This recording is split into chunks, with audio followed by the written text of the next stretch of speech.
Olá, sejam bem-vindos ao Ilha Podcast. Meu nome é Daniel Balbi e esse é mais um programa do jornal Ilha Notícias. Já peço para você deixar seu like, se inscrever no nosso canal e ativar o sininho para receber notificações sempre que um vídeo novo do Ilha Notícias for ao ar. Tá? E nesse programa, como vocês já conhecem, a gente convida pessoas importantes para a Ilha do Governador, pessoas que se destacam de uma maneira positiva, seja na área da educação, da saúde, da segurança, autoridades, pessoas que se destacam aqui de uma maneira bacana, que fazem a nossa ilha ficar melhor, né? Uma hora ou outra vai ser convidada aqui para o nosso Ilha Podcast. E hoje, obviamente, não é diferente, né? Estou aqui com o engenheiro, ele que já foi secretário estadual de Energia, Indústria Naval e Petróleo, secretário de Educação, Estadual de Educação, presidente da SEDAI, presidente da FAETEC, diretor-geral da Alerj, ele é jornalista também, né? E muitas outras coisas que acho que ele vai me corrigir aqui ou vai acrescentar nesse currículo aqui tão vasto e tão importante, né? Wagner Victor, muito obrigado pela sua presença aqui no Ilha Podcast. Eu que agradeço. Esqueci de falar uma coisa, mais importante de tudo que eu falei aqui, tricolor, mas um apaixonado pela Ilha do Governador. Correto? É verdade. Olha, obrigado aí pelo convite, tá trocando. Engraçado, é a primeira vez que eu venho, né, gravar esse podcast. Eu sempre passo aqui no Ilha Plaza e vejo e fico ali lembrando. O Ilha Notícias, talvez, para quem é mais antigo, é a grande referência de história da Ilha do Governador, né? Porque a gente tem registrado, e eu já falei isso pro teu pai, pro Richard, uma vez, que a gente, talvez o dia que tiver que escrever a história recente da Ilha do Governador, desse século e quase do século passado, a melhor referência que tem é o Ilha Notícia, até porque a Ilha Notícia tem dado espaço a uma série de historiadores, então eu fico muito feliz, para mim é uma honra. Eu nem me lembro a primeira vez, eu quando jovem, dei a primeira entrevista, eu fiz a primeira matéria no Ilha Notícias, mas sempre é uma repercussão, e agora vocês com a rede social, a repercussão ainda é maior, porque as pessoas entram lá, é livre, batem, comentam, e você tem a oportunidade de interagir. Então está hoje aí falando, eu tenho uma paixão suprema pela Ilha do Governador, vim para a Ilha do Governador aos 5 anos de idade, 5 para 6 anos de idade, eu vim do Estácio. Outro dia eu descobri que eu estava lendo a história, isso era muito curioso, né? Eu morei no Estácio, numa região que teve que ser demolida para fazer o metrô, e eu estava lendo a história que a Portuguesa foi criada, e a sede da Portuguesa era na mesma rua que eu morava. E eu descobri na Rua General Pedra, ali no centro. Então, por acaso, deve ter sido por isso até que meu pai entrou para sócio da Portuguesa na década de 60. Então, eu tenho uma vida... Eu digo, Bob, que aqui na ilha eu me alfabetizei, aqui eu dei meu primeiro beijo, aqui eu recebi a educação dos meus pais, aqui eu criei minhas amizades, aqui meus pais foram enterrados, aqui eu pretendo ficar, aqui o meu filho foi gerado, aqui meu filho vive. Então eu tenho uma relação muito de amor à Ilha do Governador, e a pessoa que não ama o seu bairro, a região que mora, você pode até desconfiar dessa pessoa. Mas é notório, porque assim, a gente que está convivendo com o dia a dia da ilha, no Ilha Notícias, né, e como você falou, a gente está completando 50 anos, né, a gente vê que você sempre está interessado em participar, né, quando há um assunto relevante para a Ilha do Governador, para a população da ilha, né, e é muito importante, porque a maioria das pessoas deixa aqui, deixa para lá e tal, mas você participar, você colocar a sua opinião, você de alguma maneira acrescentar aquele debate, é sempre muito importante, você está sempre muito ativo, né, e é nitidamente, como eu falei anteriormente. Balbi, eu me lembro quando a gente estava discutindo um tema muito importante, vocês participaram muito, que era a modificação do PEU da Ilha do Governador, que eu era frontalmente contra, e eu fazia questão, naquela ocasião eu devia estar à frente da SEDAI, eu fazia questão de ser o primeiro a chegar nos debates, tirava o meu crachá, sentava no primeiro coisa da fila e me inscrevia como cidadão para colocar a minha opinião, e a gente conseguiu muita vitória. Por quê? Se a gente de alguma maneira, e eu tento passar isso para os jovens que oriento, especialmente para o meu filho, todas as pessoas que trabalham comigo, se a gente de alguma maneira não tem uma responsabilidade pela parte que nós vivemos, que nós convivemos, que nós nascemos, e inclusive essa responsabilidade vai aliado às empresas onde você trabalha, ou órgãos que você toca, é algo que você desconfia da pessoa. Por exemplo, eu me lembro que eu estava à frente da SEDAI uma vez, e a gente estava substituindo redes, aquelas redes antigas, muitas de amianto e tudo, e eu falei, um pedaço eu vou fazer na Ilha do Governador. eu vou tocar e vou colocar. Por quê? Óbvio que eu não ia direcionar tudo para a Ilha do Governador, Claro, mas eu tinha que pegar. E eu me lembro que a gente trocava e me lembro, outro dia você também ligou, seu pai me ligou, o que está fazendo falta de água em tal lugar? Eu falei, ó, você está lembrado, Richard, que a gente foi junto inaugurar o reservatório do Barão, que estava construído desde a época do Brizola, nunca tinha recebido água. Então você, quando faz a macroanálise das suas atividades, onde você tem condição de mudar, se você não consegue ter a percepção da microanálise onde você vive, de alguma maneira você não contribui. É claro que as pessoas, às vezes, elas queiram que você efetivamente faça tudo para o seu lugar. Não é possível. Você, quando é um gestor, você tem que ter uma visão geral. Mas hoje, por exemplo, eu retornei à Petrobras, sou funcionário de carreira da Petrobras, sou funcionário há 39 anos, mas às vezes até quando eu estou discutindo a vinda de uma empresa e tudo, eu falo para a empresa, ó, vem cá, tem uma área boa ali na Ilha do Governador, na Ilha do Fundão, e tem uma aí que eu estou negociando, até agora boa, e algumas estão até vincando, e todo mundo brinca, e todo mundo brinca. Então é uma visão que a gente tem que ter. É nítido que você sempre está puxando a sardinha para o lado daquele da Ilha do Governador. A gente finge que não percebe, né? Mas para muita Não, mas gente, isso tem muito. Bom. Quando o pessoal fala, quando a gente começou o programa de revitalização do Aeroporto Galeão, que muita gente não acreditava, vocês foram pioneiros, você falava, olha, eu tinha uma visão do que era importante para a economia do Rio de Janeiro, mas tinha a visão como aquilo era importante para a ilha. Que o aeroporto, ele de alguma maneira é um grande mobilizador de mão de obra hoje, de atividade econômica, da Ilha do Governador. Me lembro que a gente encontrou, uma vez eu encontrei você e teu pai lá no Moceli, e eu estava lá com o presidente do Galeão, que era o Alexandre, fazendo o trabalho da revitalização. E buscando dele, falou, está revitalizando, mas busca priorizar a contratação de pessoas na Ilha do Governador, busca fazer os projetos sociais na ilha. E é uma visão, a gente vive numa região, né, que muitas vezes nós chamamos de bairro, apesar de ser uma composição de muitos bairros, que se fosse um município seria o 9º ou 10º município do estado do Rio de Janeiro. Tem história própria, tem cultura própria, tem jornal próprio, tem escola de samba própria, tem futebol próprio. A ilha Temos indústria, temos até a indústria naval, que hoje está passando por um que é um tema que eu vou mais à frente. Vocês me convidaram, me honraram aí, que eu estou escrevendo uma coluna com visão de morador e de engenheiro toda semana. É um tema que eu vou abordar no futuro, sobre como a indústria naval, que a gente reabrimos, você deve se lembrar, que a gente botou o estaleiro Eis, o antigo EMAC, para quase 10 mil pessoas, e hoje praticamente está mingo, e a gente tem perspectiva de trabalhar, e tem coisas boas vindo para aí. O que permanentemente você tem que fazer é o seguinte: as pessoas que moram na ilha, elas têm que ter um olhar para a Ilha do Governador. E essa contribuição, ela nem sempre é possível porque aquela atividade não está com você, mas você tem que ser um interlocutor para buscar daquilo. E muitas vezes você também tem que ser um interlocutor para mostrar para a população que os transtornos que estão acontecendo são necessários. Essa semana eu estava caminhando ali no corredor esportivo do Moneró, que foi uma briga minha para fazer aquela reforma lá. Eu moro ali na região do Moneró, e uma pessoa falou, mas essa obra está demorando muito. Gente, o pior era a obra quando não tinha. A gente está fazendo, mas não dá para o cara já... Não, o processo de recomposição asfáltica da pista, eles vão fazendo um trecho muito maior. Então, é natural das pessoas terem leituras, e talvez a sociedade sulana seja uma das mais críticas que temos. Lembro, outro dia eu estava falando com o Richard, teu pai, que uma vez eu convivi muito com o Renato Russo, porque o Renato Russo era da ilha, a prima dele era minha namorada direto, então ele ia de carro comigo, eu levava o Renato Russo de carro para os shows, quando ele voltou para a ilha, bem que ainda não tinha o nome, e ele gostava porque ia eu, ele e ela falando inglês. Por que o Renato ia? Eu tinha um Corcel 2, nós íamos falando inglês na ida e na volta. Prática, né? E era uma coisa bacana, tinha uma relação muito boa. A gente não podia imaginar o ícone que ele seria para a música. Ele era um cara muito culto, né? Não, muito culto. Por isso que ele gostava de a gente...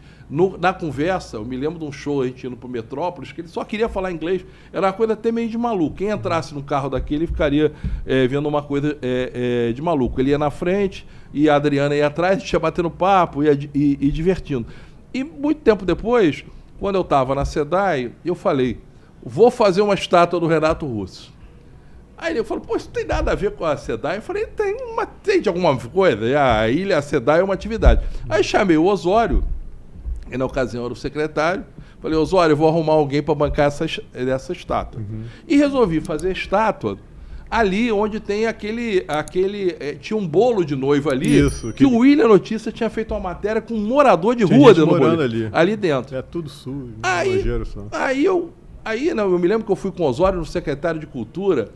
Eu contratei um escultor maravilhoso que é o Wiki, que tinha feito. A estátua ficou perfeita. A estátua ficou perfeita e que o Wiki também fez para mim uma do Martim da Vila, em Duas Barras.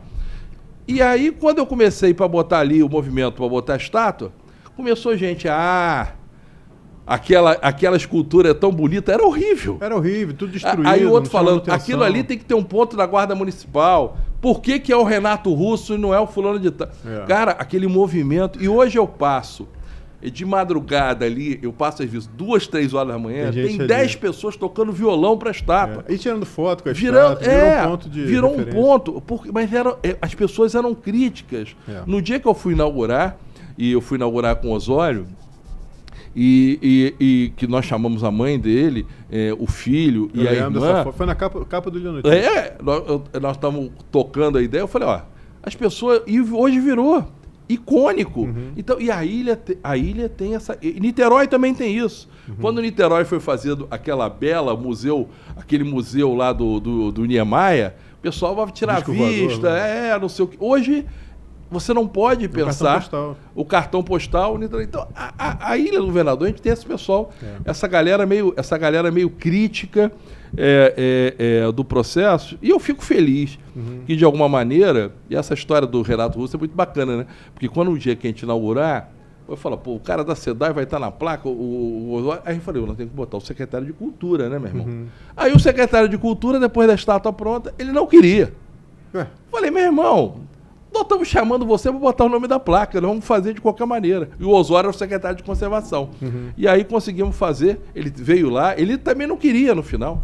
Não, tem que passar por um comitê, um comitê de avaliação cultural do local, e foi. E eu só não meto uma estátua da Araribóia aqui na ilha, porque eu não sei se a gente vai conseguir. Mas eu tenho, e a gente está já trocando ideia, né? A gente que gosta da história da ilha, eu tenho algumas coisas que eu gostaria de fazer.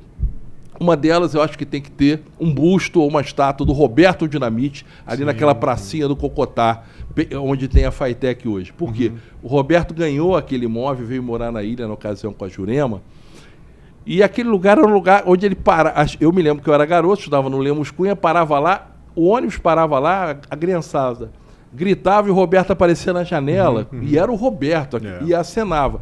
E o Roberto sempre foi um cara que tinha ligação com a ilha. Então eu tenho um sonho um dia, não sou tricolor, mas espero que os vascaínos façam até uma vaquinha para a gente botar um busto lá. E eu acho que ali no corredor esportivo, nós temos 4 pessoas icônicas que frequentavam o corredor esportivo. Uma acabou de ir, que é o Brito. O Brito chegou. O Brito foi um leão na Copa do Mundo de 70. Eu sugiro, quem não conhece futebol, assistir os lances do Brito no final da Copa de 70. Que era um timaço, o Brito foi um leão.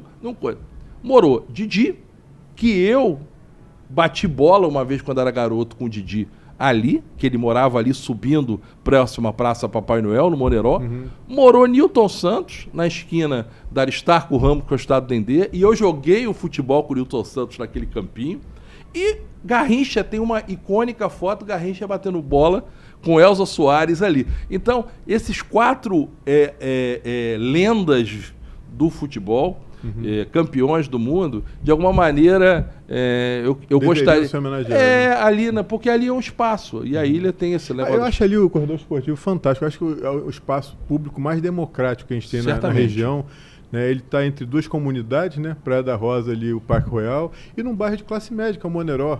E que eram fechadas no passado. As pessoas, a galera nova, não sabe que antigamente era fechado aquele espaço. Depois que abriu para fazer o acesso a Canárias, tanto na ida ou na volta. Exatamente. E ainda é um lugar de muita passagem. Então, muito morador que mora lá mais para a parte de trás da ilha, bancários, freguesia, bananal e tal, acaba passando por ali. Então, acho que é um lugar que merecia, né? E como está tendo agora, né, um cuidado melhor, né? Está passando por reforma, como você falou. A gente tem, os moradores daqui da ilha, eles cuidam muito dali. Não deixou virar farra de botar feiras e tudo que estavam acontecendo em outros lugares. E o próprio subprefeito Rodrigo, Marcelo Salinho, Luciano, eles têm ficado muito atentos. Porque vez por outra aparece lá, tu chega de manhã, o cara quer abrir uma pastelaria ali dentro, aí a briga, o outro quer não sei o quê, não dá. E ali virou como se fosse um espaço bastante democrático, as pessoas podem caminhar, podem até fazer o seu piquenique, pode fazer sua festinha, virou um lugar muito bacana.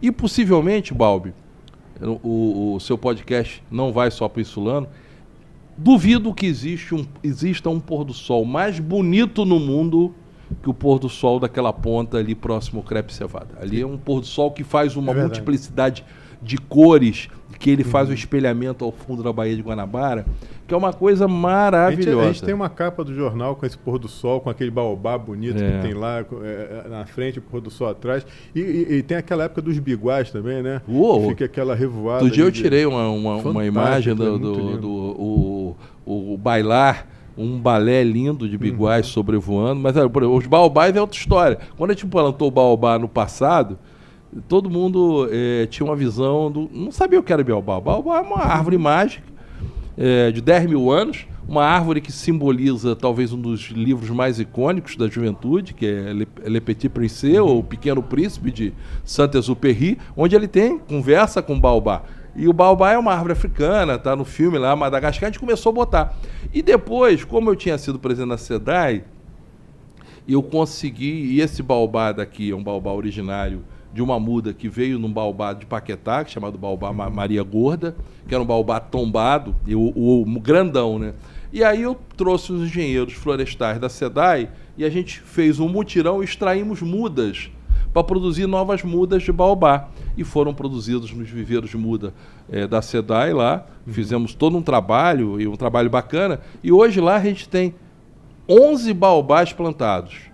11 baobás plantados. Ou seja, eu acho que o lugar que mais tem baobá no Brasil é Recife. E Recife, a cidade. Ele tem, acho que 14, 15 baobás. E em breve a gente vai ter o lugar com o maior número de baobás do Brasil, será o corredor esportivo Moneró. Aí tem aquele grande, né? O grande é o que a gente chama, que é o baobá mãe. Isso. Que é o baobá mãe, de onde a gente extraiu. É uma árvore bonita, né? Ela é uma árvore mágica. E tem uma coisa aí para você aí que é insulano, tem uma mística dizendo o seguinte: se você vai e abraça um baobá, aquela pessoa amada nunca mais sai do seu coração. Então as pessoas, é um ato de celebração abraçar um baobá. E eu peguei um carinho muito grande por esse tipo de árvore, porque por coincidência, né? Porque muitos anos atrás eu fui fazer uma obra em Paquetá e quando eu vi, estava no jornal lá que durante a obra, que era o corredor de cintura para despoluir Paquetá, tinham cortado um pedaço de uma raiz de um baobá, que era o baobá tombado pelo IPHAN, que era o baobá Maria Gorda. E aí eu fui lá para abraçar o baobá, na ocasião, o secretário de Meio Ambiente, acho que era o Mink, fui ao Alqueres, que era o presidente da Light, e a gente está lá, o baobá preservado, e de lá eu peguei umas mudas. Agora, quem quiser aí conseguir umas mudas de baobá, outro dia eu estava caminhando lá, saí da Petrobras, eu vou lá no Campo de Santana, tem o Campo de Santana pertinho, tem uns baobás lá para tirar umas mudas. Coisa de maluco, né? Coisa de maluco. Entrei lá no Campo de Santana, cheio de cracudo, não sei o quê. Nego, tu é maluco, tu vai ser assaltado. Só que as mudas para eu cortar estavam muito altas. E os caras dos cracudos deviam estar achando que eu também estava doidão, porque eu estava pulando para tentar cortar e não consegui. Aí eu peguei um dos jovens lá que eu oriento, até charateu, o Daniel, falei: Daniel, tu vai em dia, qualquer hora, com uma tesourinha lá, cortar uma muda, que eu vou produzir algumas mudas daqueles baobás lá que são muito bonitos. Pô, maravilha, Victor. Olha, uma coisa que você citou, aí eu preciso esclarecer para o pessoal que está nos assistindo, é que você começou a escrever uma coluna, né, para o Ilha Notícias já há 2 semanas, né? E que nos honra muito. Obrigado. Como eu falei, você é um ícone aqui na região, um apaixonado pela Ilha do Governador e um profundo conhecedor de vários assuntos. E se propõe sempre a participar. Então, para a gente é muito bacana. Obrigado, eu que agradeço. Com a gente no Ilha Notícias. Acrescenta muito ao jornal. Não, e a coluna não é uma coluna de olhar de engenheiro. Eu vou dar um olhar de engenheiro como cidadão, mas de quais os problemas, quais as soluções e tudo. Não é uma coluna, ela vai ter explicações, né? Porque as pessoas não têm muitas vezes uma explicação técnica. E eu liguei outro dia para um engenheiro que eu gosto muito, um engenheiro mais antigo que é o Filardi. O Filardi, e eu sempre vi muita coisa do Filardi sugerindo coisas para a ilha. Eu falei, Filardi, me dá também algumas sugestões. Então, estou trocando ideias. Então, essa semana a gente está saindo uma coluna que é uma coluna interessante, que a gente vai falar sobre alguns aspectos em relação a gargalos da linha vermelha. Alguns gargalos, vou pegar um gargalo, a linha vermelha tem tantos gargalos, que é um gargalo, mas a gente vai falar sobre lugares da ilha que enchem, porque a ilha enche, quais as soluções que estão enchendo, movimento de águas da Baía de Guanabara, vamos falar sobre a cultura, sobre o teatro ilha, vamos falar sobre aspectos voltados à economia da Ilha do Governador e bairros, e qual a potencialidade com alguns bairros, mas na visão do engenheiro, tá? Maravilha. E, Victor, eu até queria te propor uma coisa em relação aqui ao Ilha Podcast, porque a gente tem muitos assuntos, a gente está aqui, nem fez a introdução do programa aqui, já conversamos sobre muitas coisas aqui bacanas. A gente ia falar hoje sobre Baía, a gente estava combinando antes do podcast, falar hoje sobre Baía de Guanabara. Baía de Guanabara, exatamente. Então a ideia é essa, a gente fazer, se você puder, né, sempre que você puder, a gente sentar aqui e falar sobre um determinado tema. Hoje, a minha ideia era falar sobre despoluição, sobre Baía de Guanabara, né? Você tem muito conhecimento também a respeito disso. Né? Então, assim, só para a gente fazer, você já falou sobre a tua ligação com a Ilha do Governador, para a gente é importante aqui no programa, né? Mas eu queria que você fizesse rapidamente, mais ou menos um pouquinho da tua trajetória profissional, desde quando você se formou engenheiro até os dias atuais. Olha, eu, na realidade, a minha mãe é uma profissional, era química, chefiava uma fábrica de química, então é uma mulher muito à frente do seu tempo. E meu pai era um motorneiro de bonde da Light. E eles me influenciaram quando eu estava para fazer o ensino médio. Eu fiz o meu primário aqui no Rodrigo Otávio. Rodrigo Otávio, a escola ali no Moneró, maravilhosa. Tia Lavor.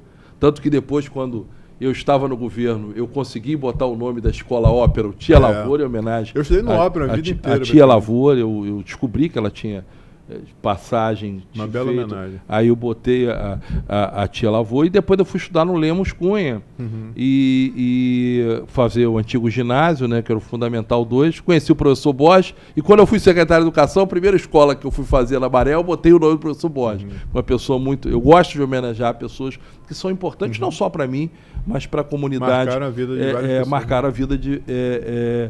diversas pessoas. Então eu vim para a ilha muito cedo, meus pais me incentivaram a fazer curso técnico, fazer técnico no Cefet, que é o antigo ensino médio, Escola Técnica Federal, Celso Cove, hoje Cefet. Depois eu fui fazer a engenharia, e fui fazer engenharia no Fundão, que é aqui do lado. Eu digo que a Escola Politécnica é uma escola da Ilha do Governador, que é a mais tradicional de mais de 200 anos, ela era do Largo do Machado, veio para cá. Inclusive, a ex-diretora e a decano é uma pessoa da Ilha do Governador, que é a professora Cláudia Morgado. E fui estudar lá, fiz engenharia, paralelo fiz administração na UERJ, e logo depois eu fui trabalhar no Grupo Gerdau, primeiro ano fomos formados no Grupo Gerdau, e depois surgiu um emprego, concurso para a Light.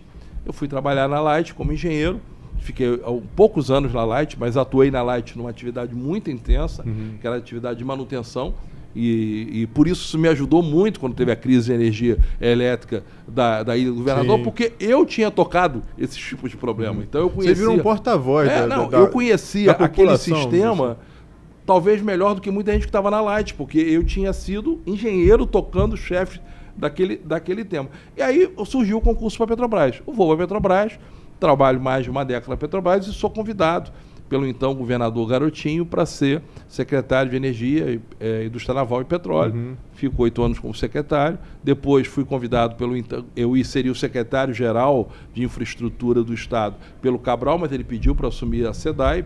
Estava quebrada, era um problema. Aliás, a ilha é um dos bairros que mais sofria com os problemas da SEDAI. Assumo a SEDAI, fico 8 anos, depois assumo FAITEC, assumo Secretaria de Educação, vou ser diretor-geral da LERJ.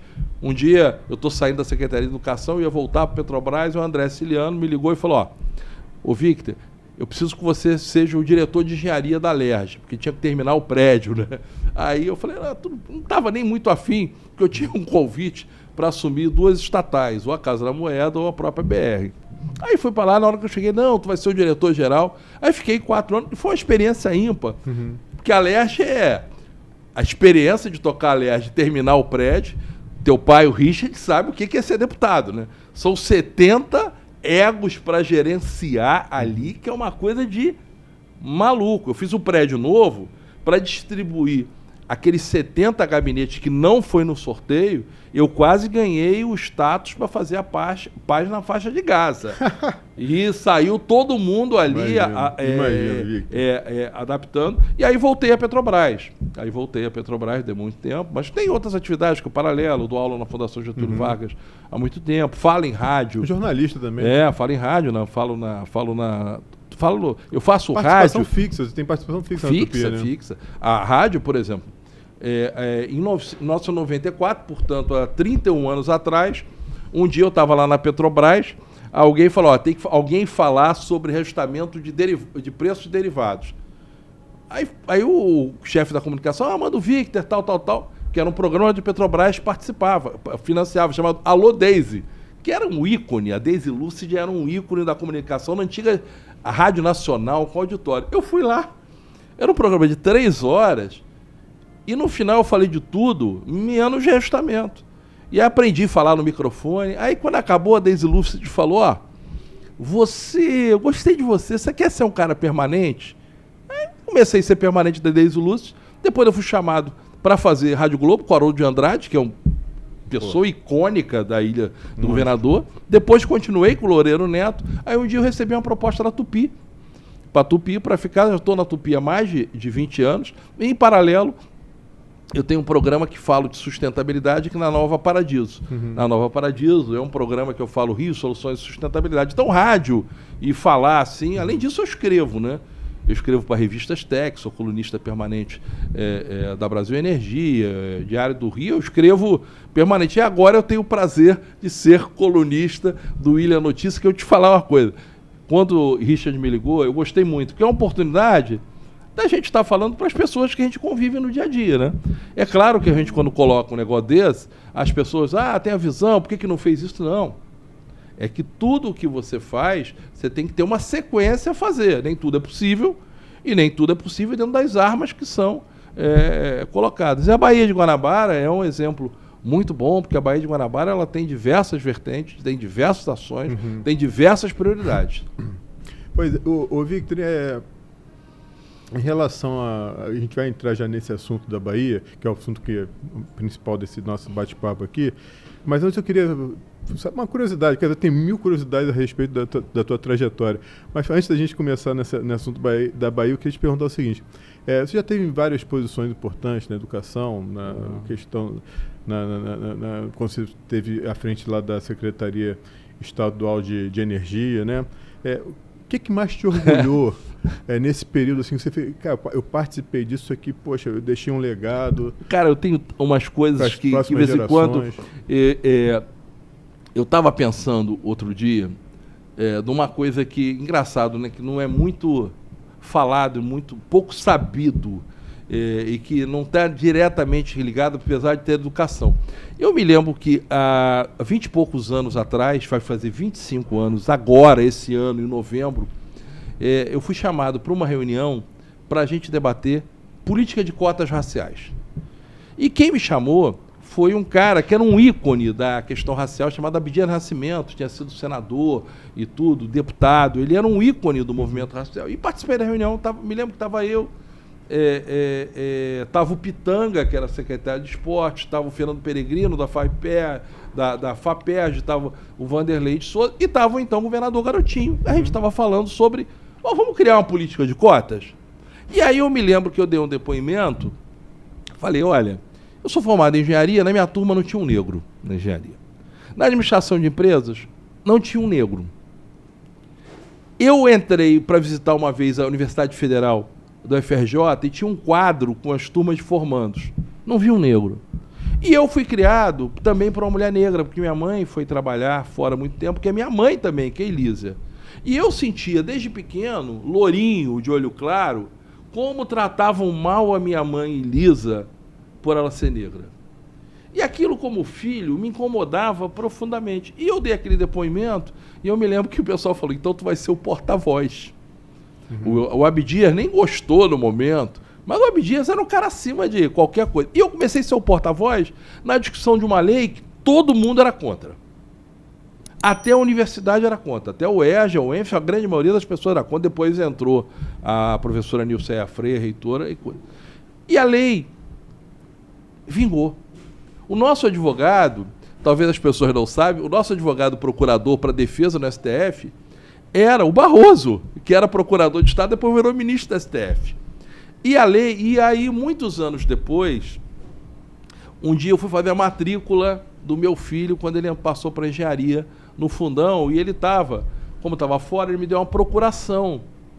E eu entrei no bloco A, no auditório, e aí quando eu entrei no bloco A para ver os garotos da engenharia, aqueles que eu falava que não tinha um negro na minha turma, eu vi uma série de garotos negros, e eu vi uma série de garotos pardos. Aquilo, de alguma maneira, me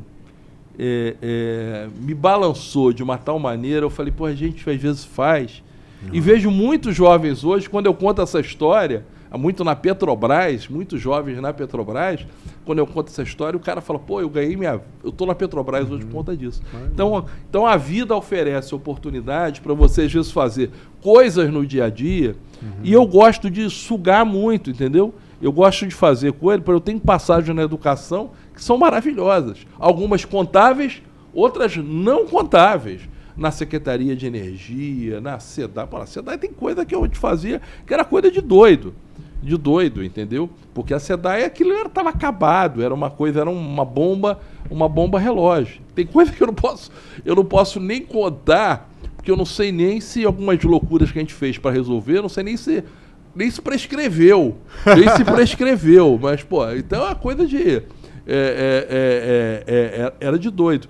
E eu consegui fazer, isso me motivou muito, talvez tenha vindo dos meus pais, e aí ele ajuda muito. Eu sempre busquei ser muito intenso nas coisas que eu fazer e passar a intensidade. Alguns dizem que é troglodita, alguns dizem que é brigão, mas isso acaba sendo a marca de cada um e influencia. E voltando para a Petrobras depois de muito tempo, eu consegui, de alguma maneira, pegar uma nova geração de jovens extremamente inteligentes, qualificados, mas muitas vezes que absorvem muito o drive do processo de mudança. Se você não quiser mudar, se você não fizer frente para mudar, a gente não vai conseguir, de fato, mudar. E a Ilha do Governador, nós temos bolsões e movimentos que, se a gente unir, a gente consegue. Um exemplo disso é o aeroporto, a retomada do aeroporto. A retomada do aeroporto. Aí agora a gente tem que aproveitar, e esse é o artigo dessa semana, como a retomada do aeroporto vai trazer benefícios para a gente além da geração de emprego. Como ela vai trazer melhorias na linha vermelha, quais são os pontos. E acho que essas discussões são importantes. Então, eu tenho muita coisa que eu me orgulho de ter feito, mas nessa passagem dos 25 anos da lei de cotas, das cotas, né? É uma coisa que me emociona profundamente. Não, deu para ver que você ficou emocionado, eu também fiquei emocionado, imaginando, porque eu acho que as pessoas que eram contra, e aí às vezes tem gente que é contra até hoje, né, é porque talvez não tenham tanto conhecimento da importância disso, né, para a nossa sociedade. Não sentiram, o Balbi. A gente na vida, esse é um detalhe. Por exemplo, eu sempre tive preocupação com acessibilidade. Mas quando minha mãe estava doente, que eu tinha que levar ela ao médico na cadeira de roda, eu sentia na pele quanta coisa da acessibilidade a gente não tinha feito, de levar ela na cadeira de roda. Então a gente acaba sendo uma preparação de muito bom. E isso a Ilha do Governador me ajudou, tá?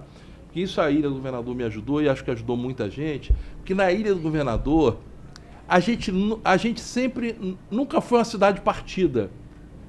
A Ilha do Governador, a base e a favela, era a mesma coisa. A gente lá do Moneró subia para disputar pelada, jogo contra, no Morro do Dendê e caía na porrada com o pessoal. A ilha sempre foi esse mix. Você frequenta a ilha, eu digo que é uma coisa até conciliadora. E isso me ajudou, por exemplo, quando eu fui fazer trabalho em comunidade, pela SEDAI, eu nunca, e isso é testemunho, eu nunca dei um centavo para fazer obra para o tráfico. E ao mesmo tempo eles respeitavam, porque eu dizia assim, que aquela obra era de melhoria. Ao contrário de muita gente que faz obra, não, tem que a empreiteira dar o dinheiro. Nunca tive que dar. Eu sempre entrei na comunidade. Quando eu cheguei na Secretaria de Educação, tinha uma escola parada na metade, que eu fui lá na Maré, tinha tráfico em volta e tudo. Pessoal, não dá para retomar. Eu fui lá com o engenheiro meu, todo mundo morrendo de medo. Deixei os seguranças fora, entrei, fui com a associação para me guiar, com o pessoal lá de fuzil, com não sei o quê. Eu falei, galera, aqui, ó, nós vamos retomar e vamos fazer. E respeitaram, e a escola está lá, e esse é o nome dessa escola que eu dou de João Borges, formando gente. Então,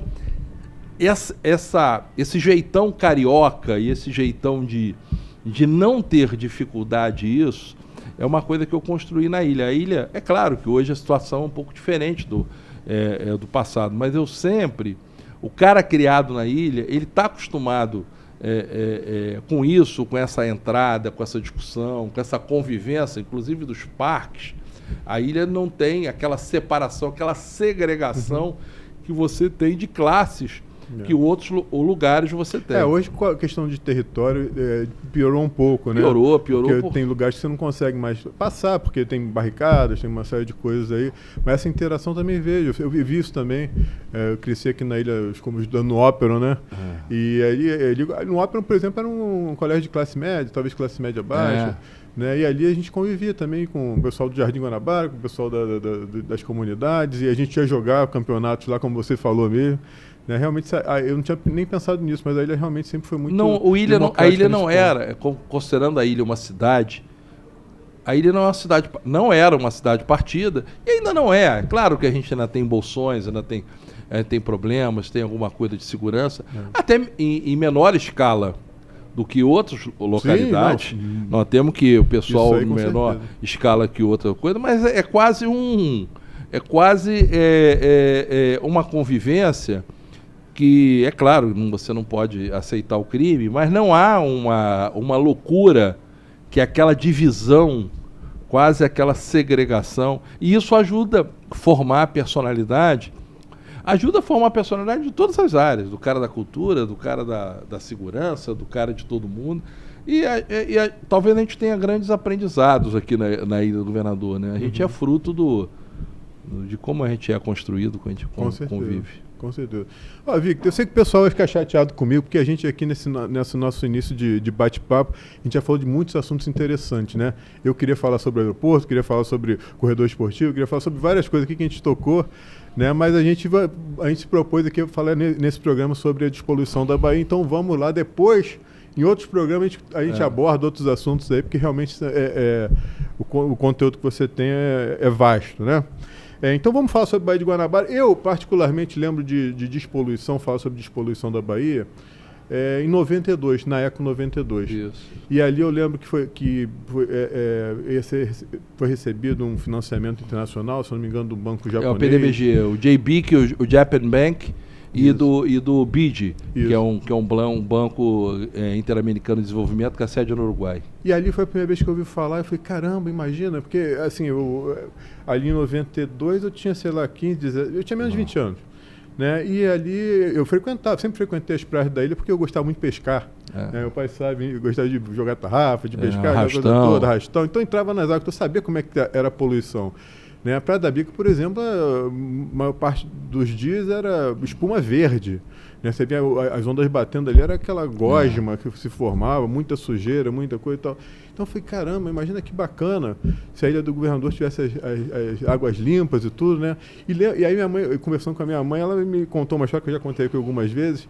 Ela morava em Ipanema e final de semana, quando ela era criança, adolescente, os pais a traziam para a Ilha do Governador, porque as águas eram tranquilas, morando em Ipanema, né? As águas eram tranquilas, para a criança era muito melhor. Então ela falou que, Daniel, meu tio entrava no mar e a água, ele ia até a cintura, a gente chegou com a água até a cintura, dava para ver o pé, ele pegava estrela do mar, cavalo marinho, era uma coisa, era um paraíso, né? Eu falei, cara, Na época eu falei, cara, isso deve ser maravilhoso, né? A ilha já é maravilhosa, já é espetacular em vários sentidos, mas imagina ter as águas limpas, né? E bom, ali foi a minha primeira frustração. Então eu queria saber de você, claro que você acompanhou isso tudo, obviamente. Essa é uma história, a gente vai tentar falar aqui no podcast, vai dar diversos podcasts. Mas olha só, quando eu assumo a SEDAI, eu assumo ocasionalmente por um pedido para fazer uns acertos, porque a empresa estava quebrada, dava prejuízo de 30 milhões mês, e para salvar a empresa. Eu recebi na ocasião um e-mail de um amigo meu, saudoso, Ítalo Wagner Lobianco, mandando uma matéria minha, eu com 17 anos, estudando engenharia, reclamando já da poluição que surgia ali no corredor esportivo na Praia do Moneró. Uma matéria, eu magro, a beça lá, tava seu Valadão, não sei o que, Dona Olga. E ele falou, e agora? E eu falei, olha, eu tenho um compromisso de resgatar esse trabalho, porque houve uma modelagem equivocada no programa de poluição da Baía de Guanabara, que ao invés de você terminar cada subsistema, você fez obras separadas dos subsistemas mais rentáveis e não fecharam. Por exemplo, teve um lugar que você tinha um tronco, mas não tinha estação de tratamento. Tinha um lugar que você tinha estação de tratamento e o tronco não chegava. Então, e tinha um lugar que você tinha o tronco, estação de tratamento, e o tronco não recebia coleta. Então, tinham muitas obras, você via aqueles cemitérios de obras paradas. Então, eu como engenheiro, o que eu fiz? Eu vou pegar cada subsistema desse e finalizar ele per si, e não dispersar o dinheiro. E apresentei isso ao J-Bank, ao BID, e eles falaram, olha, agora vai ter um tratamento. Ou seja, a minha tônica não era a tônica de ter que o fato que até porque eram empreiteiras diferentes. Eu vou terminar. E um dos primeiros fatos que eu peguei foi a estação de tratamento de Alegria, ali no Caju, que era a maior estação de tratamento de esgoto. Aquela estação, ela não recebia esgoto. Por quê? Porque o tronco que era trazer o esgoto do centro, ele estava interrompido. Você deve se lembrar que quando tinha perimetral, as pessoas ficavam na perimetral, pescando, quando a gente passava. Richard se lembra bem disso. Por quê? Porque ali tinha uma boca monstruosa de 1.000 litros de esgoto por segundo, ou seja, uma caixa de esgoto de cocô cada segundo, e as tainhas ficavam de boca aberta. O pessoal pegava muita tainha ali. Só jogava lá e puxava. E aí a gente construiu todo aquele tronco. Era um túnel. Você imagina um túnel. Pegamos, inclusive, partes históricas, um cais do Império, e botei. E eu me lembro que eu inauguro isso em 20 de janeiro de 2021. Por quê? Era uma estação de 2.500, a maior de todas. Por que eu inauguro? Porque eu me lembro que eu queria fazer no dia do Brizola, do nascimento do Brizola, porque quando foi assinado, iniciou o PDBG, foi com o Brizola. E aí eu queria dar o nome daquela estação de Brizola. Algumas pessoas não me deixaram, o pessoal não gostava do Brizola. E eu levo para inaugurar esse dia a estação, então o prefeito já acabado de entrar, tinha 10 dias, 20 dias, que era o Eduardo, o Cabral, o Pezão, e eu levo a União da Ilha para inaugurar. Ligo pro Ney, foi ali que eu conheci a Bruna Bruno, chegou uma mulher linda lá, a Bruna Bruno, inauguramos a Estação Alegria com a União da Ilha. E começamos a conectar os troncos. Alguns, inclusive, estão finalizando agora, que é o tronco da Maré, o tronco trazendo de Manguinhos, o tronco trazendo o esgoto que era lançado ali no canal do Mangue. E ali foi um primeiro lançamento. Depois eu fiz o mesmo na Estação Pavuna, que também era a estação pronta, o esgoto não chegava, e a Pavuna lançava do Rio Pavuna na ilha, na Estação Sarapuí. E comecei a pegar esses grandes lançamentos. Aí depois eu, junto com o Mink, a gente cria um programa chamado Cena Limpa. O que era o Cena Limpa? Eram pegar os pequenos lançamentos de esgoto que aconteciam na rede pluvial, que é chamado Terra-Mar, e eliminar eles num sistema de captação de tempo seco, que eu vou falar futuramente numa das colunas. E quando fomos escolher as praias, escolhemos a praia, o Mink falou, eu quero Cena Limpa no Leme, eu quero no Leblon, eu quero na Urca, eu quero na Praia Vermelha. Falei, Mink, vamos fazer isso tudo, mas eu vou meter a Praia da Bica. Aí não sei o que, cara, não tem condição eu fazer isso e eu andar depois no shopping da ilha e não ter feito a Praia da Bica, porque vocês se lembram, as imagens, vocês têm que resgatar essas imagens do Ilha Notícia. Era crianças uma brincando. cloaca com as imagens, com urubus. Eram 8 saindo na linha vermelha. E fizemos um tremendo galeria de cintura na Praia da Bica, parte sendo escoada, colocando lá no lançamento daquela elevatória da Bica, na ponta, lá perto onde tinha aquele antigo farol da ilha. Parte tem, o pessoal fala, tem um lançamento ali depois do como é que é, do Jardim Guanabara, perto do Chueb. Não, aquilo ali é de esgoto difuso, e aquilo ali é um impacto. E foi um sucesso. Foi. Absurdo, tanto que o INEA começou a liberar a Praia da Bica. Começou a liberar a Praia da Bica. E o problema que nós temos, que é outra discussão que a gente vai ter, que muitas vezes as pessoas confundem, é o chamado lixo flutuante. Aí é outra questão, que o lixo flutuante, como a Baía de Guanabara recebe rios de fundo da Bahia, Rio Irajá, Rio Pavuna, Rio Sarapuí, muitas vezes esses rios, chove lá, chove muito, o lixo é lançado, e tem uma coisa que não tem dono hoje, é lixo na Bahia. Essa é uma discussão que a gente vai ter que ter. Porém, ao mesmo tempo que surge isso, surge um desafio, Balbi. O Rio de Janeiro vai ter uma Olimpíada. E aí eu era o presidente da SEDAI e nós temos Rio Cidade Candidata. Aí todo mundo falou, não vai cumprir. E eu viro o coordenador das propostas de meio ambiente do Rio Cidade Candidata. Primeiro o pessoal falava que a nossa água, e eu provei que a nossa água era a melhor de tudo, tanto que botei na Maratona do Rio, os Jogos Pan-Americanos, água de bica. E mostrei que o nosso tratamento de água ele era totalmente suficiente, e isso saiu como uma virtude. E quando foram as discussões do Rio Cidade Candidato, nós tínhamos 2 nichos muito importantes, que era a Lagoa Rodrigo de Freitas, onde teria competição de remo, e a Baía de Guanabara, onde teria competição de vela. E aí eu tive que fazer todo um estudo e comprovar para que a gente, nos locais de competição, eles tivessem próprios. Pô, muito bem, a Lagoa Rodrigo de Freitas, nós fizemos uma galeria de cintura no entorno da lagoa, fizemos 8 elevatórias, botamos, a lagoa ficou no padrão, fiz competição de kitesurf, e era padrão medido. O André Trigueiro foi lá, uma matéria Globo News, tira e leva para o laboratório dentro dos padrões internacionais. Quando chegou na Baía de Guanabara, 2 anos antes eu botei nos locais em padrões internacionais. O único lugar que faltava era um mega lançamento que tinha ali na Marina da Glória. Isso aí eu não posso nem contar como resolver, porque isso aí não prescreve. Porque eu fiz uma coisa de maluco que eu resolvi, era de onde saía a competição. Ou seja, ficou pronto e dentro dos padrões internacionais. Qual era o problema? O lixo flutuante.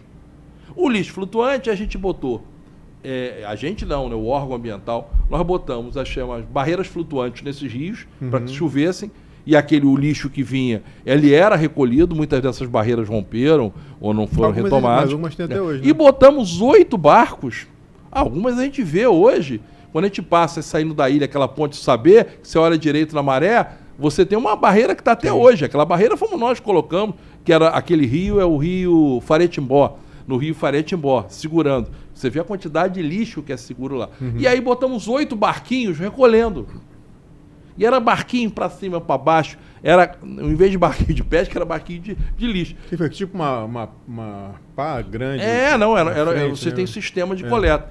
Ou seja, aquilo dá certo? Muito, mas você tem que ser permanente e 24 horas, especialmente pós períodos de chuva, porque a gente tem uma topografia, que você tem a Serra dos Órgãos e outros rios que chovem e o lixo desce muito rápido. Bom, muito bem. Você foi na Olimpíada de Paris, as águas do Sena, que eles fizeram todo o trabalho, onde eles têm coisa, estavam poluídas. A Baía de Guanabara e a Lagoa de Freitas não estavam poluídas.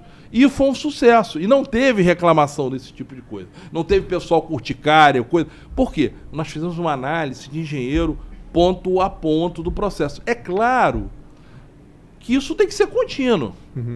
Por exemplo, eu saí da SEDAI há bastante tempo, mas, por exemplo, quando foi a SEDAI privatizada, eu fiz uma carta, e aí eu assinei como cidadão, como engenheiro, me titulo e falo, olha, eu inclusive fui ex-presidente da SEDAI, digo tudo o que nós fizemos para a Baía de Guanabara e tudo o que faltava fazer do ponto de vista da Ilha do Governador. É um documento de 28 páginas. Coisa de maluco. E protocolei 28, que eu dou rua por rua. Que eu conhecia na ilha aqui, ponto a ponto do que tinha que ser feito. Onde tem esgoto difuso, lá no Jardim Guanabara, onde lança, que claro que você não consegue fazer tudo, porque são décadas. Agora, e tenho cobrado. Uma das coisas que eu tenho cobrado, e o teu pessoal teve lá comigo, fazendo uma matéria há 3, 4 anos, foi o Nicolas, que é a reforma da estação de tratamento de esgoto ali que tem na Praia da Rosa, a ETIG. Que ali, aquela estação, depois que eu saí, praticamente ficou desativada. O esgoto ia para lá, saía num valão ali, na divisão entre a Sapucaia e a Praia da Rosa. Então, eu fiz esse diagnóstico, continuo cobrando, e a Baía de Guanabara ele é um ser dinâmico. Por que quando você via as águas eram limpas e não tinha um sistema? Por uma coisa que é físico-químico. Se você pegar nesse copinho que a gente está tomando aqui, se eu jogar açúcar, vai ficar água doce. Se jogar mais açúcar, vai ficar água... Chega um momento que eu jogo açúcar, ele vai decantar, ele não dissolve mais. Por quê? Chegou o limite de saturação. A Baía de Guanabara ela tem uma capacidade de receber esgoto pelo tamanho do seu espelho. Mas ela tem um limite de saturação. Nós quebramos o limite de saturação. Quando você estava vindo no passado, era no limite ainda do açúcar sendo dissolvido e até gerava vida, porque muitas vezes a carga orgânica não é adequada, ela gera vida ali naquele processo, gera até alimento para muitos peixes, muitos micro-organismos. Inclusive, eu gosto de mergulhar também, né? E às vezes eu vou mergulhar em lugares assim, despoluídos, com água transparente, eu não vejo tanta vida como aqui na Praia da Urca, na Praia Vermelha. Não, o lugar onde você mais vê vida é no entorno do Emissário de Ipanema. O Emissário de Ipanema é quase 4 quilômetros, ali no entorno é uma vida. Eu financiei na ocasião um livro que é maravilhoso. E demonstrando que o próprio mar, ele é um sistema de elementos de tratamento. É claro que quando você calcula na engenharia, você tem que calcular que aquele lançamento, ele tem que estar numa profundidade que ele seja disperso e que a pluma de arraste, ele não vá para a terra. Isso tudo é calculado. A maré leve ele para o alto mar. E a profundidade, à medida que sai, ele tem difusores, né? Não é um tubão que sai. Ele tem difusores. Quem já viu Procurando Nemo, é um daqueles buraquinhos que o Nemo, quando cai numa privada na bacia de Sydney, ele vaza por ali. E essa questão de saneamento é uma questão que eu acabei conhecendo muito. Por quê? Porque como engenheiro, e como eu tinha que enfrentar, ali era uma bomba relógio, na cidade era uma bomba relógio. E a gente tinha que enfrentar, e essa bomba relógio era bombinhas relógio espalhadas. Por exemplo, a Ilha do Governador, nós tínhamos um limite de uma adutora, só que entrava na ilha. Eu tive que fazer uma outra adutora, passando pela Ponte Velha. Você passa na Ponte Velha hoje, você vê um negócio elevado, e você passa naquele acesso lá para a Avenida Brasil. Eu fiz uma outra adutora, porque a adutora da ilha não tinha capacidade, era uma artéria que não levava aquilo. Eu fiz uma nova adutora, reformei a elevatória do Fundão. O problema, e vocês estiveram inaugurando, o problema do reservatório do Barão. O reservatório do Barão, aí tinha um eterno problema, que era a água que ia para a freguesia, Tauá e Bananal. Porque você não conseguia levar a cota. E tinha esse reservatório que era construído na época do Brizola, do PDBG, que não recebia o tronco. Então nós fizemos um tronco, traindo aqui da Estrada do Galeão, quebramos até ali a Geme Perdigão, indo para lá, transtorno, o nego batendo e tudo. E hoje nós eliminamos a falta d'água lá. Outro dia, o Richard me ligou e falou: Victor, tá com problema. O Richard, deve estar algum problema que o reservatório está desativado. Porque o reservatório leva para uma cota superior àquela região e faz a drenagem. Então, você tem cada lugar desse, você tem um sistema de uma bacia hidrográfica. E depois fiz a Praia da Bica, eu fui fazer na Praia da Freguesia, que é a Praia da Guanabara. E que eliminamos uma série de pontos que estavam obstruídos. A praia lá da Freguesia também é uma água de qualidade, só tem um pequeno lançamento difuso próximo da Pedra da Onça, que é um tubulão que aparece lá, parece quase um pia. E ali teve uma melhoria muito grande. Então, para cada caso desse, você tem que ter um olhar de engenharia. Não é uma coisa de... O pessoal diz o seguinte: fiar o burro e sair linguiça, não. Tem que ter uma análise. Uma coisa que eu quero abordar também, que eu vou falar, que é o engordamento da praia da Freguesia, que é uma oportunidade de atividade econômica. Nós fizemos engordamento muitos anos atrás, na época do César Maia, da Praia da Bica. A Praia da Bica era mais curta. Então, esse tipo de coisa tem ainda muito desafio. E quando eu estava lá no Copacabana Palace no dia do anúncio do Rio Cidade Candidata que a gente virou, né? E aí que a gente ganhou, foi um sucesso. Aí tinha um outro desafio, provar que para os caras do Comitê Olímpico Internacional que aquilo que a gente botou na proposta, a gente ia fazer. E eu me lembro que a gente fazia muitas reuniões com o pessoal do Comitê Olímpico muito, muito qualificado.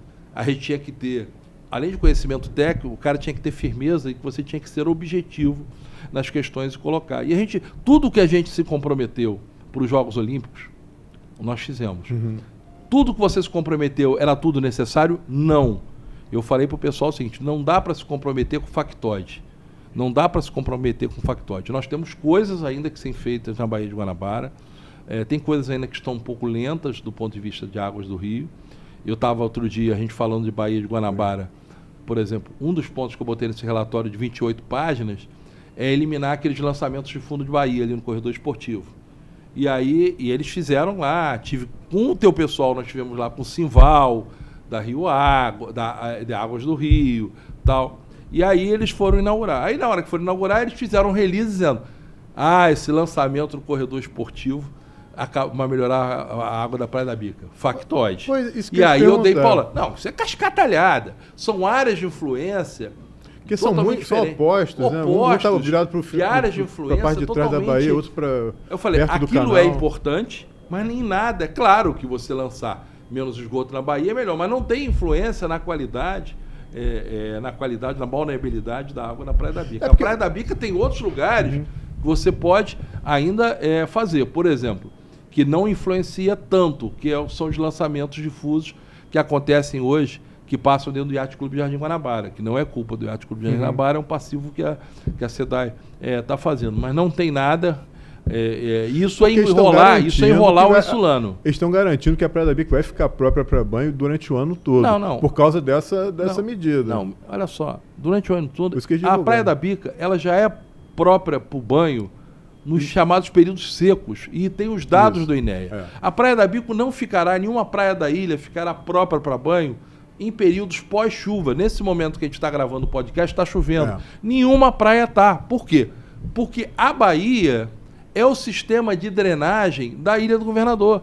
A nossa drenagem, quando chove, tudo aquilo que carrega, sujeira, lixiviação, esgoto difuso, ele vai para a Bahia. E os sistemas chamados de tempo seco, que você capta só no período seco, eles não funcionam nesse período. Você não pode pegar enxurrada de águas e mandar para ser tratar numa estação. Então, isso é uma casca. Sempre que chover, 3, 4 dias depois, até 3, 4 dias, as águas não serão boas. E isso é em qualquer lugar do mundo, tá? Isso é em qualquer lugar do mundo que tem esses sistemas. Então, eu espero que eles façam, cobrem, eles têm que finalizar a estação de tratamento de esgoto de águas da ilha, ETIG. Estava muito ruim. Eu fui lá ver, eles estavam realmente fazendo a obra. Fui lá, cobrei. Vocês foram. Chamei na ocasião só o Ilha Notícias para ir. Acho que até eu posso combinar qualquer hora para ir lá de novo. Eles estão finalizando. Quando quiser. Estão finalizando. Falei outro dia para eles que eles têm que dragar, porque a saída do esgoto, depois que você trata, você lança para a Bahia. E eles começaram a lançar naquele canal ali entre a Sapucaí e a Praia da Rosa. Como a estação não estava funcionando muito tempo, o que acontece? O canal assoreou. Ele tem que ir lá naquela boca do canal de assorear, entendeu? Então, há um trabalho. Eu converso bem com eles. É claro, eu fui contra a privatização da SEDAI, de maneira muito clara, fui contra. Mas, no momento que foi feito, cabe a mim, pelo menos como cidadão, ficar cobrando os compromissos que tem que ser colocados. E a sociedade da ilha, ela tem que cobrar. Não pode ter conversa de cascata. Pois é. Conversa de cascata não tem. A gente tem muito lançamento ainda na ilha. Por exemplo, tem um lançamento que me falaram grande, há muito tempo que eu não vou, é ali perto do aterro do Cocotá. Dizem que tem um lançamento grande lá. Tinha um lançamento grande próximo ao canal do Bancários. No corredor esportivo, ainda tem um lançamento que é aquele que sai grande dentro de um canal ali no Parque Royal, e dois lançamentos junto ao Verzul. Então, você tem que ter o olhar. O que eu fazia na minha época? Eu rodava de barquinho. E conhecia. E não tem nada melhor do que o olhar do engenheiro para você identificar como corrigir. E esses são temas que a gente vai abordar na coluna. Uhum. Como é que a gente resolve o problema de inundação da ilha? É muito simples. O problema de inundação da ilha não é que seja simples. Alguns vão envolver grandes intervenções, que nem a Estrada da Bica, mas existem soluções. Mas existem lugares que a própria limpeza dos vão resolver. Porque a ilha, o que é a ilha? Qual é a árvore que mais tem na ilha? Amendoeira. A amendoeira solta folhas. É uma árvore que dá uma bela tem sombra. Épocas, então, que ela destrói as calçadas, porque ela tem que resistir aos ventos. Uhum. Então, as raízes são uma resistência. Elas são laterais também. Elas são laterais porque elas têm que, na formação dela, elas crescem muito. Uhum. E aí a raiz é uma proteção para ela não tombar. Tanto que são árvores maravilhosas para plantar na areia, porque elas dão aquelas sombras maravilhosas, que elas cravam a areia, tem uma estrutura. Tem estruturas maravilhosas. Então, essas árvores, elas lançam muitas folhas e as chamadas amêndoas, né, que não são muito comestíveis, elas de alguma maneira entopem. Então, como é que é a melhor maneira? Está chovendo agora. Basta sair de carro, quando acabar a chuva, e ver onde tem poça. Porque a poça desse momento é a inundação de amanhã, quando chover muito. E isso é um trabalho, bicho, diário. Quando o Vitinho era o subprefeito aqui e outros, eu falava, gente, vai olhando as poças. Acabou a chuva, o subprefeito tem que rodar onde... tem empoçamento aqui. O empoçamento é uma galeria obstruída. E aí tem que entrar com desobstruindo, bulk machine. E isso acho que está faltando, tá? Isso é uma oportunidade de melhoria que a gente tem que ter por parte da prefeitura. Cavalieri gosta muito da ilha. O ex-prefeito gostava também muito da ilha. Então, nós temos que ter essas intervenções na ilha, elas são intervenções de dia a dia que tem que ser feitas. Victor, me diz uma coisa. Você acha que a nossa geração vai ver a Baía de Guanabara limpa? Vai ter as praias da ilha? Vai. Eu acho que vai ver, e eu acho que talvez o grande desafio que a gente tem que colocar aí como bandeira é voltar à coleta do lixo flutuante. Não consigo entender que o lixo flutuante ele continue, as praias ter que, todo dia de manhã, ter 200 garis assim, limpando. E o gari só tem em Praia Nobre, tá? Só tem na Praia da Beira, não tem gari tem lá uns coletadores, algumas coisas ali no corredor esportivo, mas isso a gente tem que... Eu acho que essa é uma intervenção importante. Claro que a Bahia tem a sua vida, a sua dinâmica. Claro. Eu sugiro ver, aí aqueles que estão ouvindo o podcast, aquela última figura que a gente botou lá ilustrando a última coluna. Quando você vê um zoom, você vê as áreas assoreadas. As áreas assoreadas que você vê ali com uma cor diferenciada é onde a água não está indo. Então, aquela área desassoreada vai ter que ter um programa de assoreamento da ilha. Eu vou tratar desse tema para que as águas, quando flutuam, elas de alguma maneira elas fazem com que você disperse melhor a questão do esgoto. Esse é um desafio muito grande. E eu participei de outros desafios, eu tenho um caso em São Pedro da Aldeia, eu participei do desafio da Lagoa de São Pedro da Aldeia, que é um sucesso. A gente ampliou. Lá melhorou absurdamente. Ali melhorou, a gente ampliou o cara chamado Canal de Itajuru, na época da governadora Rosinha, e fizemos de saneamento em alguns pontos. Hoje a Lagoa voltou vida, teve matéria grande do Globo. Não, me lembro de passar férias lá em 85, 84, e hoje está muito melhor do que... Tem. Lá a gente fez engordamento de praia. Praia de São Pedro da Aldeia, a gente engordou aquela praia, então tem. Eu gosto de fazer as coisas. Mas aqui na ilha nós também tivemos muitos avanços, né? É que talvez as pessoas não percebam, porque é alguma coisa que demanda muito tempo. Por exemplo, o próprio manguezal do Chequiá, eu me lembro quando eu era moleque, passava por ali, era só barro, era lixo pra caramba. Ali é um lugar que teve uma intervenção importante, que é da Colônia Z10, e eu acho que tem que celebrar uma pessoa que é icônica, talvez uma pessoa que mereça uma homenagem maior. Eu levei até para ele ser homenageado um prêmio extraordinário do Luciano Huck, que é o Zé Luiz, né? Sim. Zé Luiz. A ilha tem uns caras assim... o Zé Luiz foi um manguezão, o Zé Luiz. Como o Homem das Amendoeiras lá da Bandoá, como é que é? Chico, não sei o primeiro nome das amendoeiras. Da Praia do Barão, ali do... Então, a ilha tem figuras maravilhosas.